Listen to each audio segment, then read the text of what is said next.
အားလုံးပဲမင်္ဂလာပါကျွန်တော်ရဲ့ channel လေးကနေပြန်လည်ကြိုဆိုလိုက်ပါတယ်ဒီနေ့ဝေမျှနေအင်းတဲ့အကြောင်းအရာလေးကတော့ပရိစိတ်နီးဖြစ်ပါတယ်အဲ့တော့အရင်ဆုံးကျွန်တော်စတင်ပြီးတော့ဖတ်ပြပေးပါမယ်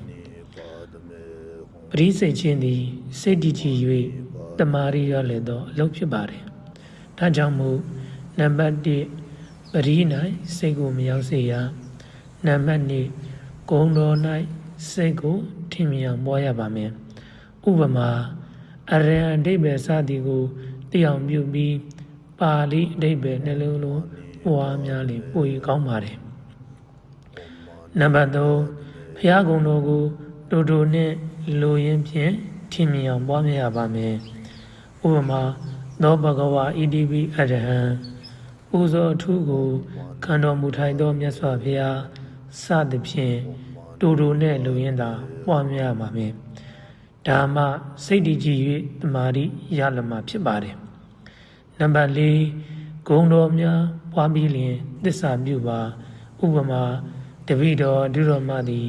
ဘုရားဂုဏ်တော်များကိုစိတ်ပြီးဖြင့်ပွားများခဲ့ပါသည်ဘုရား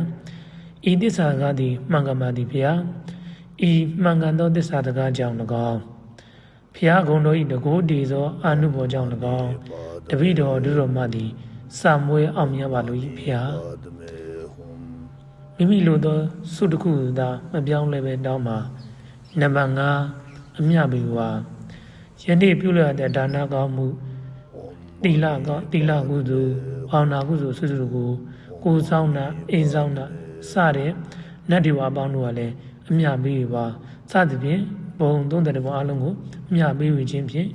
ပရိစိတ်ကြည်ပါအားလုံးကိုကြမ်းပါစိတ်ချမ်းသာဖြင့်မိမိလိုအပ်တဲ့စုတွေအမြဲပြည့်နိုင်ကြပါစေ